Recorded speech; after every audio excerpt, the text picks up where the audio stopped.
بسم الله الرحمن الرحيم. الحمد لله رب العالمين، والصلاة والسلام على نبينا محمد وعلى آله وأصحابه أجمعين. أما بعد، فنحمد الله عز وجل أن وفقنا لبلوغ الثلث الثاني من رمضان، وأن بلغنا هذه العشر الأوسط، ونسأله سبحانه أن يزيدنا توفيقا فيها، وأن يتقبل منا ما مضى، وأن يوفقنا لأحسن منها. وبالمناسبة فإني كما وعدتكم سأقرأ ما تيسر من فقه الذكر والدعاء للعلامة الشيخ عبد الرزاق العباد حفظه الله تعالى. فقد تطرق في هذا الكتاب لشيء من فوائد الذكر وفضله وآدابه، وكذلك الدعاء.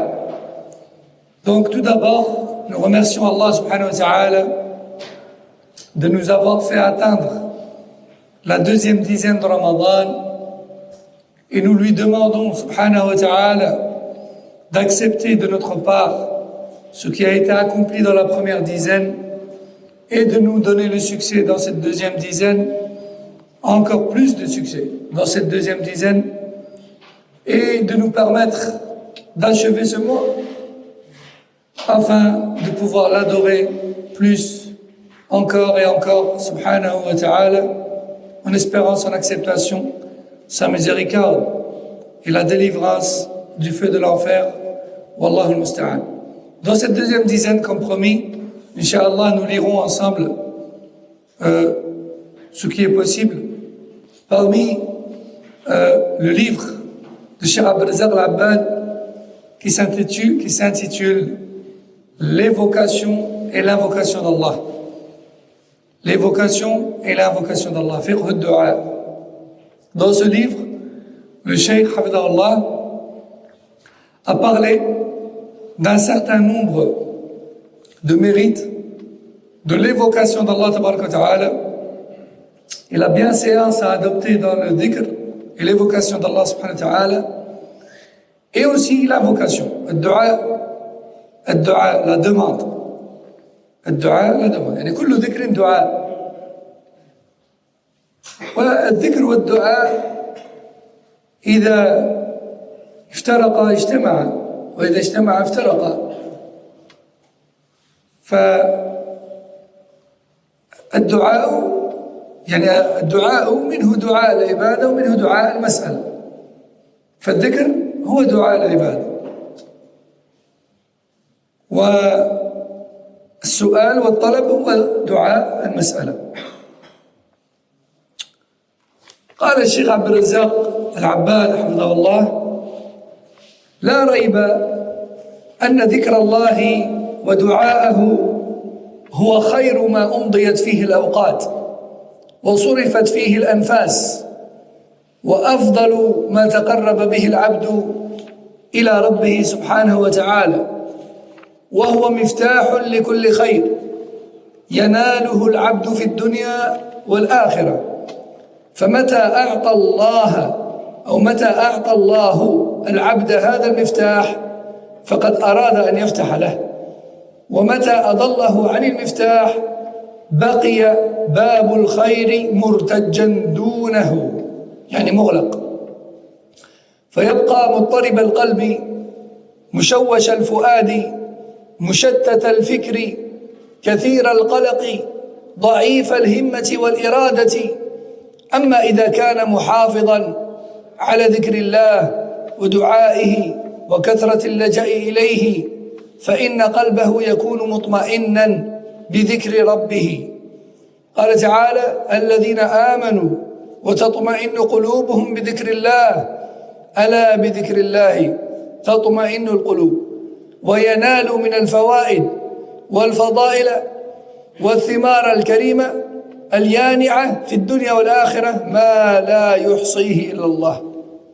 وقد ذكرنا في الداء والدواء أن من أعظم أسلحة الشيطان ضد الإنسان الغفلة، والمخرج من الغفلة هو ذكر الله سبحانه وتعالى. ولذلك قال هنا الشيخ: متى أضله الله عن الذكر الذي هو المفتاح بقي باب الخير مرتجا دونه، يعني مغلق، فيبقى ماذا؟ مضطرب القلب، لأن الشيطان يستولي على قلبه، مضطرب القلب، مشوش الفؤاد، مشتت الفكر، كثير القلق، ضعيف الهمة والإرادة. كل هذا من آثار ترك الذكر، لأن الشيطان يستولي عليه ويتسلط عليه. أما إذا كان محافظا على ذكر الله ودعائه وكثرة اللجأ إليه فإن قلبه يكون مطمئنا بذكره لربه. Cheikh Abd al-Razzaq, hafidahullah, nous dit: il n'y a aucun doute sur le fait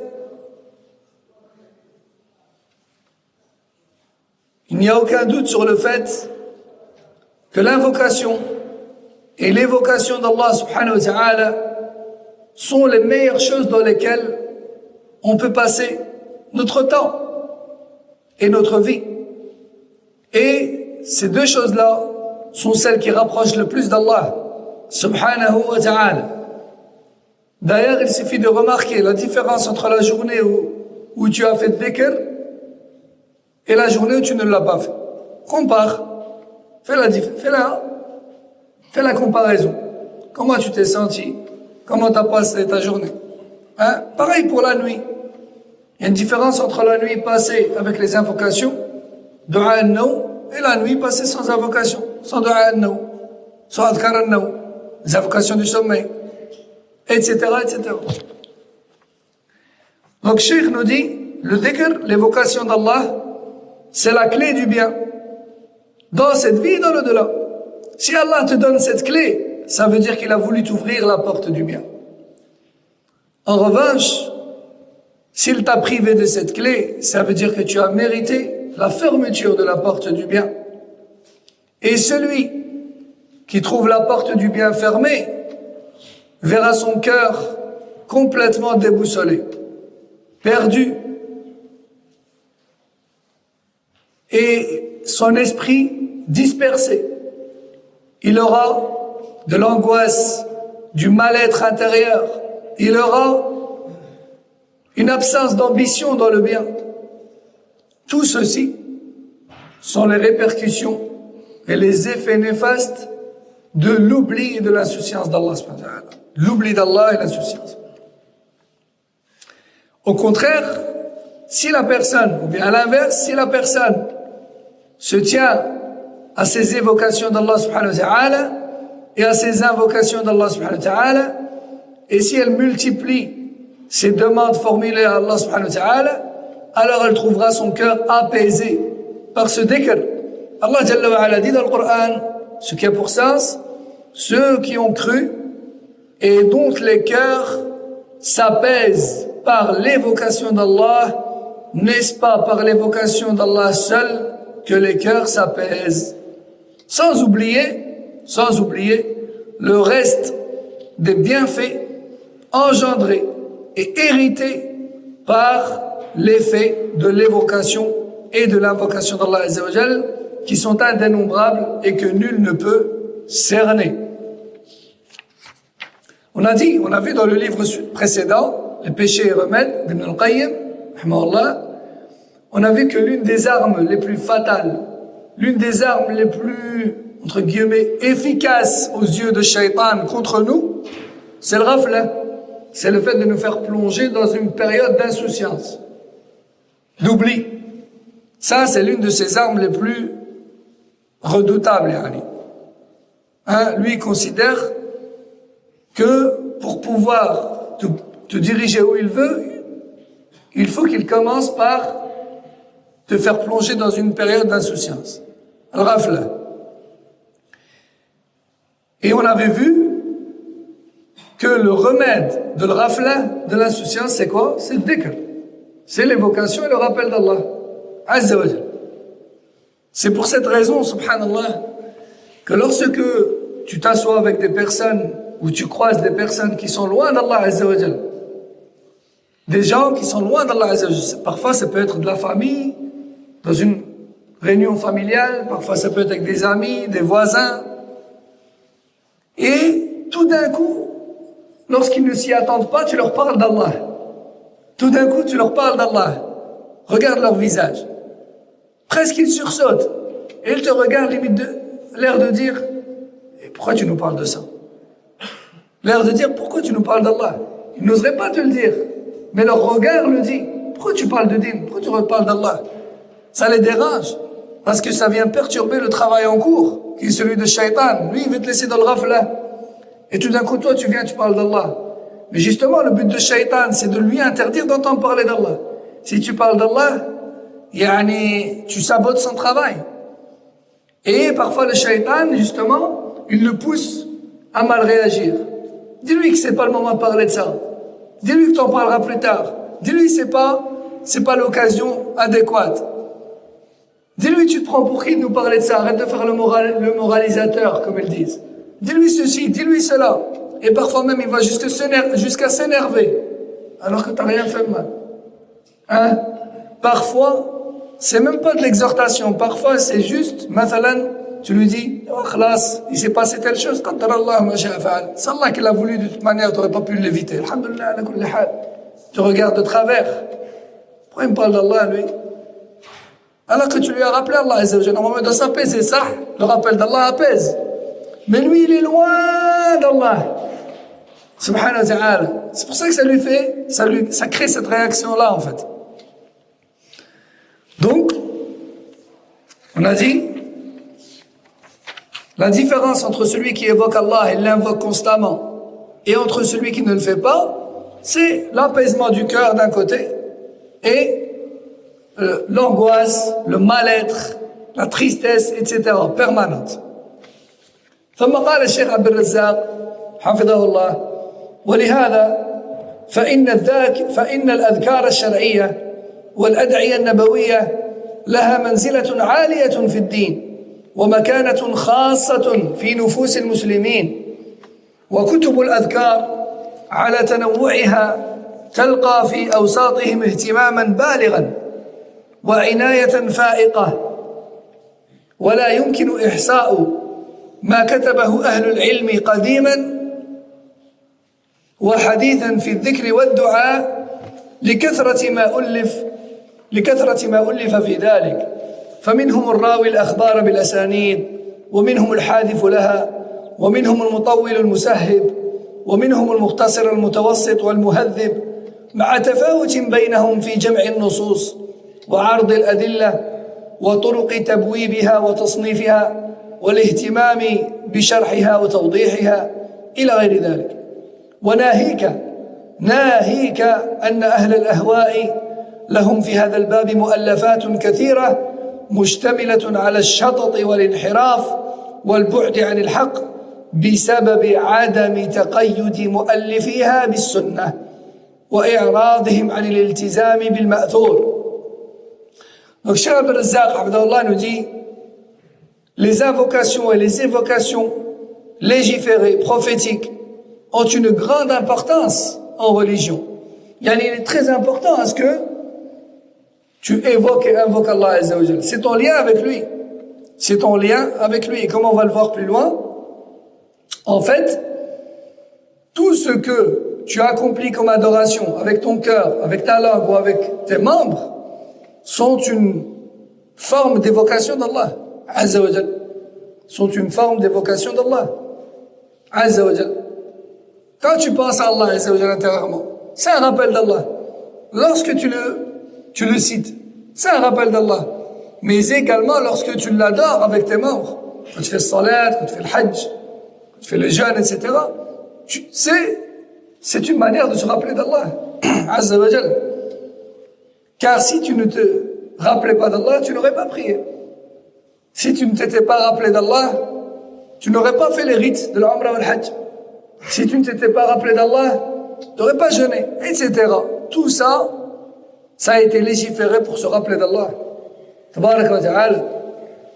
Le Cheikh il nous dit, l'évocation d'Allah et son invocation, telle que rapportée dans la manière de faire du prophète sallallahu alayhi wa sallam, ont une grande importance en religion.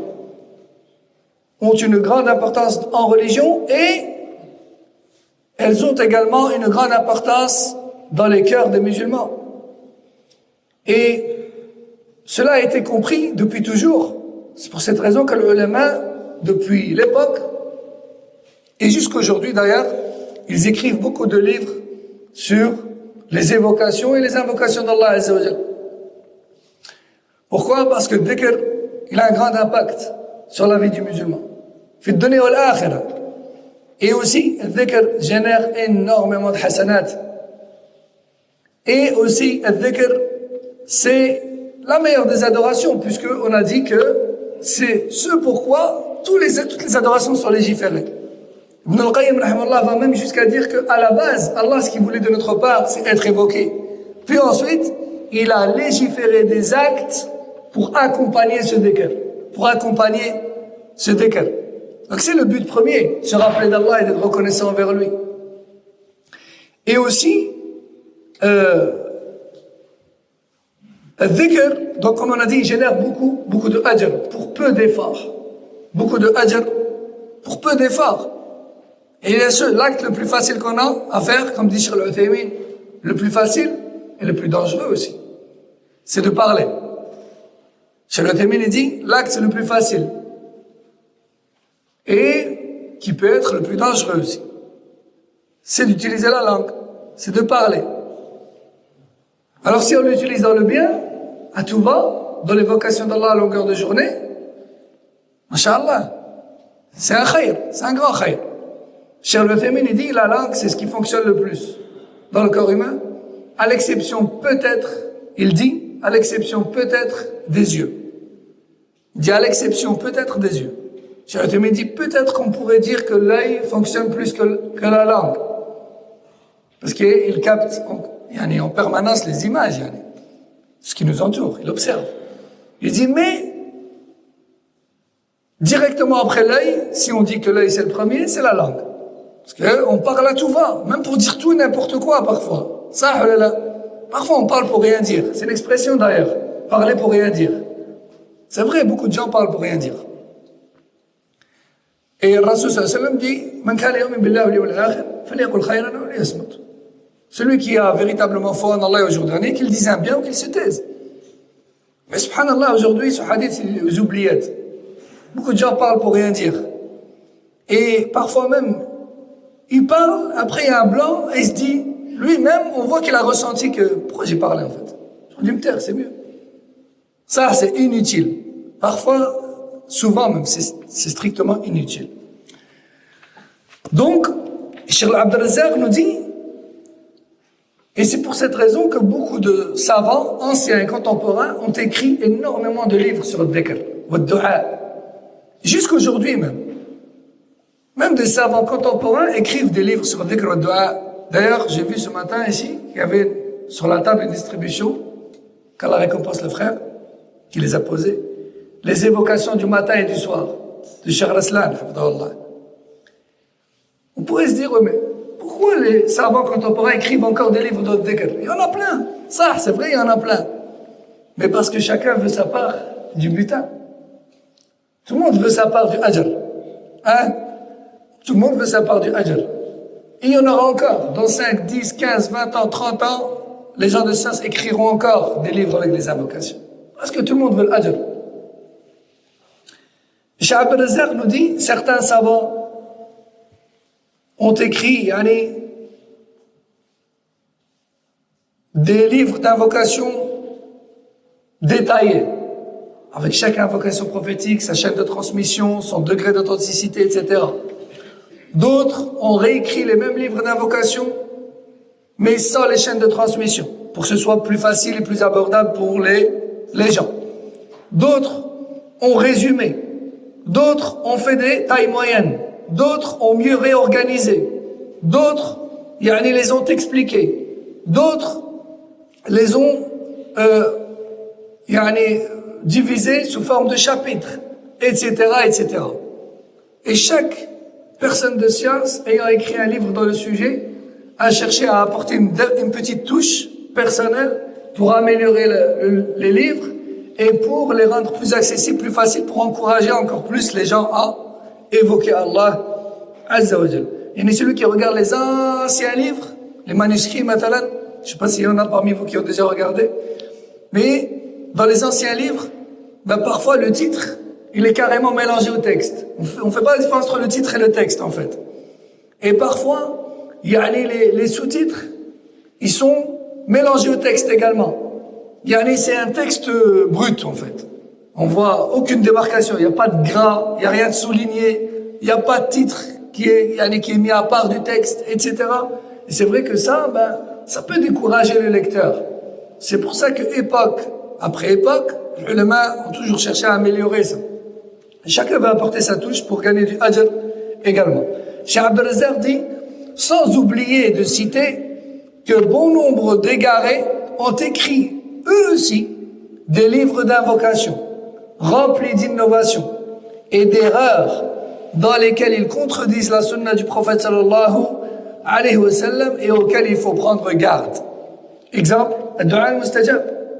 Il y a un livre qui s'appelle Ad-Du'a al-Mustajab, l'invocation exaucée. Il est connu ce livre. Je pense qu'il est aussi connu que la citadelle des musulmans. Wallah alam. Et ce livre est rempli de bid'a. L'invocation du samedi, les invocations du dimanche, les invocations du lundi, les invocations du mardi. D'où ça vient? Rasul sallallahu alayhi wa sallam n'a jamais spécifié des jours, des invocations pour des jours. Et ainsi de suite. Énormément d'invocations liées à des événements ou à des moments ou à des lieux, n'ayant aucune source. Donc, autant qu'il faut apprendre les invocations prophétiques authentiques, autant qu'il faut être au courant et prendre garde aux bid'a dans ce domaine. ثم قال الشيخ هذا وقد دل الكتاب والسنة وآثار السلف على جنس المشروع والمستحب في ذكر الله ودعائه كسائر العبادات وبين النبي صلى الله عليه وسلم لأمته ما ينبغي لهم أن يقولوه من ذكر ودعاء في الصباح والمساء وفي الصلوات وأعقابها وعند دخول المسجد وعند النوم وعند الانتباه منه وعند الفزع فيه وعند تناول الطعام وبعده وعند ركوب الدابة وعند السفر وعند رؤية ما يحبه المرء وعند رؤية ما يكره وعند المصيبة وعند الهم والحزن وغير ذلك من أحوال المسلم وأوقاته المختلفة.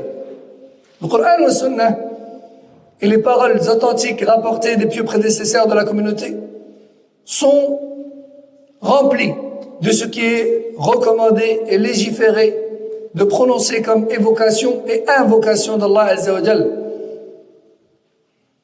Et le prophète sallallahu alayhi wa sallam nous a appris, il nous a enseigné ce qu'il faut dire le matin et le soir, ce qu'il faut dire pendant les prières et à la fin des prières, ce qu'il faut dire en entrant et en sortant de la mosquée, ce qu'il faut dire juste avant de s'endormir, ce qu'il faut dire en se réveillant, ce qu'il faut dire si l'on se réveille en sursaut, en pleine nuit, ce qu'il faut dire lorsque on est sur le point de manger ou après avoir fini de manger, ce qu'il faut dire lorsque l'on monte à bord de la monture, à bord de la voiture ou sur la bête, ce qu'il faut dire lorsque l'on part en voyage, ou lorsque l'on voit une chose qui nous plaît, ou lorsqu'on voit une chose qui nous déplaît, ou lorsqu'on est touché par une épreuve, ou lorsqu'on est touché par des soucis et de la tristesse, etc., etc., parmi les situations dans lesquelles peut se trouver le musulman. كما بين صلى الله عليه وسلم مراتب الأذكار والأدعية وأنواعها وشروطها وآدابها وأتم البيان وأكمله أتم البيان وأكمله وترك أمته في هذا الباب وفي جميع أبواب الدين على محجة بيضاء وطريق واضحة لا يزيغ عنها بعده إلا هالك. Aussi, le prophète sallallahu alayhi wa sallam nous a enseigné les types d'évocation et d'invocation, les conditions de validité de celle-ci, les bonnes manières à respecter lorsqu'on les prononce. Et il a détaillé et expliqué cela comme il se doit, alayhi salatu wassalam. Il nous a laissé dans le domaine des invocations et des évocations, comme le reste des domaines, il nous a laissé sur une voie claire, de jour comme de nuit. Seul s'en détourne une personne privée, une personne vouée à l'échec et au péril. قال شيخ الإسلام ابن تيمية رحمه الله: ولا ريب أن الأذكار والدعوات من أفضل العبادات، والعبادات مبناها على التوقيف والاتباع لا على الهوى والابتداع. فالأدعية والأذكار النبوية هي أفضل ما يتحراه المتحري من الذكر والدعاء، وسالكها على سبيل أمان وسلامة. والفوائد والنتائج التي تحصل لا يعبر عنه لسان ولا يحيط به إنسان، وما سواها من الأذكار قد يكون محرما وقد يكون مكروها وقد يكون فيه شرك مما لا يهتدي إليه أكثر الناس، وهي جملة يطول تفصيلها. انتهى كلام شيخ الإسلام رحمه الله. شيخ الإسلام ابن تيمية رحمه الله dit dans Majmou' al-Fatawa: nul doute sur le fait que les évocations et les invocations d'Allah font partie des meilleures adorations. Et l'adoration d'Allah tabaraka wa ta'ala doit absolument être fondée sur les enseignements du prophète sallallahu alayhi wa sallam. De la même manière que tu ne pries pas comme tu veux, et quand tu veux. Tu ne fais pas le hajj comme tu veux quand tu veux. Tu ne fais pas le umrah comme tu veux quand tu veux. Tu ne fais pas le zakat comme tu veux et quand tu veux. Pareil pour le dua et le dhikr. Tu ne fais pas le dhikr ou le dua comme tu veux et quand tu veux. Il y a des règles à respecter. Ton dhikr et ton dua doivent absolument coïncider avec la manière de faire de Rasoul sallallahu alayhi wa sallam. Vous allez me dire: oui, mais comment est-ce qu'un dhikr peut être contraire à la manière de faire de Rasoul sallallahu alayhi wa sallam? Il y a bon nombre de formules de dhikr contraires à celles du prophète sallallahu alayhi wa sallam. Prenons l'exemple de Sophia, qui évoque Allah en disant Allah, Allah, Allah, Allah. هذا ذكر لا شك أنه ذكر. Il n'y a aucun doute sur le fait que ça, c'est un rappel d'Allah. Et il cite son nom. Forcément, c'est un rappel d'Allah. لكنه هل هو ذكر مشروع صحيح تلفظ به النبي صلى الله عليه وسلم وأصحابه? Est-ce que cette formule et cette manière de faire dhikr, elle est légiférée? Est-ce qu'elle est correcte? Est-ce que c'est comme ça que Mohammed sallallahu alayhi wa sallam et ses compagnons évoquaient Allah? قطعا لا. Sans aucun doute, ce n'est pas la manière de laquelle ils évoquaient Allah. Non, ce n'est pas la manière de laquelle ils évoquaient Allah. Eux, ils évoquaient Allah en le glorifiant, en le louant, en célébrant sa grandeur. Subhanallah. Allah n'a pas de défaut. Alhamdulillah. Je loue Allah et je le vante pour cela. Allahu Akbar. Allah est le plus grand. Et rien n'est plus grand que lui, subhanahu wa ta'ala. La ilaha illallah. Nul ne mérite l'adoration sauf Allah. Etc., etc. Mais de là à dire juste Allah, Allah, Allah, Allah, ça c'est la manière de faire des gens bid'a, comme Sophia. Et puis ensuite, ça devient tellement lourd pour eux qu'ils abrègent. Ça devient ايش هذا؟ سبحان الله. فالذكر والدعاء ça fait partie des meilleures adorations, mais Comme toute adoration, ça doit répondre ça doit être conforme à la manière de faire de Rasoul, sallallahu alayhi wa sallam, et ses compagnons. Cheikh l'Islam Ibn Taymiyyah nous dit, nul doute sur le fait que les évocations et les invocations d'Allah font partie des meilleures adorations. Mais les adorations doivent répondre, ou plutôt doivent être conformes aux enseignements du prophète sallallahu alayhi wa sallam, et ne doivent pas être basées sur les passions et les envies des gens. Rien de tel que les formules prophétiques. Rien de tel que les formules prophétiques. Celui qui évoque et invoque Allah à la manière de Muhammad sallallahu alayhi wa sallam a emprunté la voie de la sécurité et récoltera les mérites et les bienfaits de cela. Des mérites et des bienfaits incernables, indénombrables. Fin de citation de Cheikh l'Islam Ibn Taymiyyah رحمه الله. قال الشيخ عبد الرزاق: فالمشروع للمسلم هو أن يذكر الله بما شرع أو بما شرع يعني الله، وأن يدعو بالأدعية المأثورة، وقد نهى الله عن الاقتداء في الدعاء، وقد نهى الله عن الاعتداء في الدعاء، فينبغي لنا أن نتبع فيه ما شرع وسن، كما أنه ينبغي لنا ذلك في غيره من العبادات، وأن لا نعدل عن ذلك إلى غيره. Cheikh Abd al-Razzaq nous dit, le musulman et la musulmane se doivent donc de se tenir à ce qui a été légiféré par Allah subhanahu wa ta'ala. C'est lui qui veut être adoré par le dhikr. Et c'est lui qui décide comment on l'adore par le dhikr. Donc on se doit de se tenir à ce qu'il nous a légiféré subhanahu wa ta'ala et de l'invoquer et l'évoquer par ce qui nous a été rapporté. Et de ne pas transgresser les limites d'Allah dans le dua. قال شيخ الإسلام رحمه الله تعالى: ومن أشد الناس عيبا من يتخذ حزبا ليس بمأثور عن النبي صلى الله عليه وسلم. الحزب هنا المقصود بالحزب هو الورد، يعني أذكار وأدعية مخترعة. مثلا الطريقة الفلانية عندها أذكار وأدعية خاصة، الطريقة الفلانية عندها أذكار وأدعية خاصة، يسمون هذا وردا ويسمون هذا حزبا.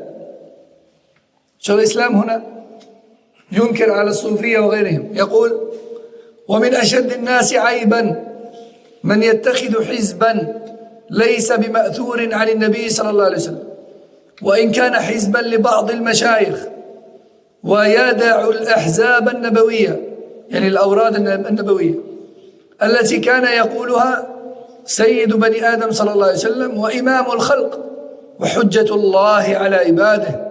انتهى. فالخير كله في اتباعه والاهتداء بهديه وترسم خطاه، فهو القدوة والأسوة صلى الله عليه وسلم، وقد كان أكمل الناس ذكرا لله وأحسنهم قياما بدعائه سبحانه وتعالى. Le cheikh nous dit, ou plutôt il nous cite la parole de Cheikh l'Islam Ibn Taymiyyah rahimahullah, qui dit: et les gens les plus blâmables dans le domaine de dhikr sont ceux qui se tiennent à des formules et à des invocations bien précises, souvent enseignées par leur gourou. Ils s'y tiennent de manière acharnée et ne les délaissent jamais, comme si elles étaient légiférées. Comme si elles étaient légiférées, tout en délaissant ce qui est légiféré et transmis par le prophète sallallahu alayhi wa sallam. Et ce, sous prétexte que c'est les formules de leur cheikh, de leur shuyukh.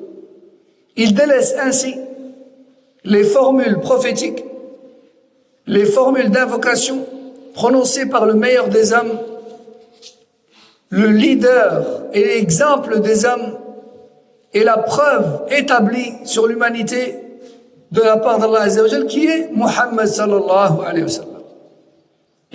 D'ici plus simplement, ils préfèrent se tenir à des invocations dictées par leur gourou plutôt que d'évoquer et invoquer Allah par les formules du prophète sallallahu عليه وسلم.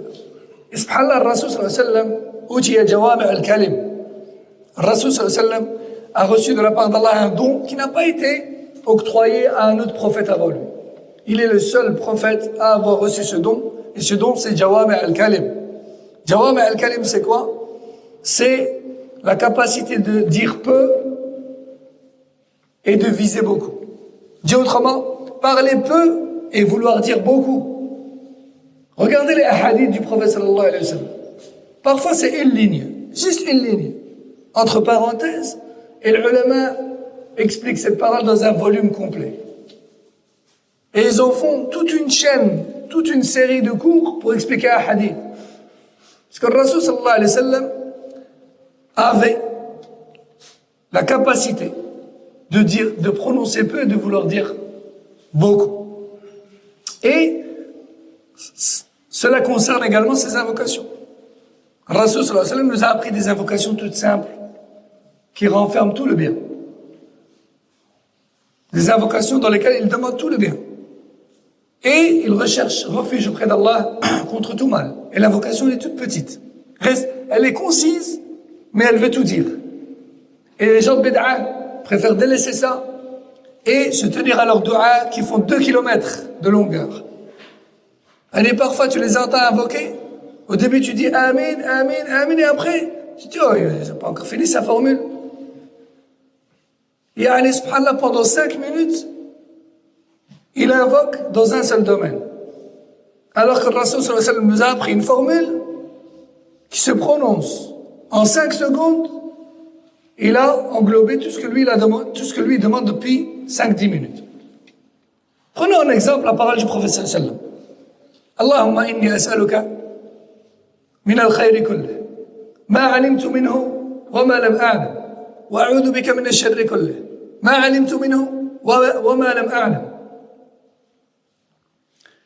اللهم إني أسألك الجنة وما قرب إليها من قول أو عمل وأعوذ بك من النار وما قرب إليها من قول أو عمل.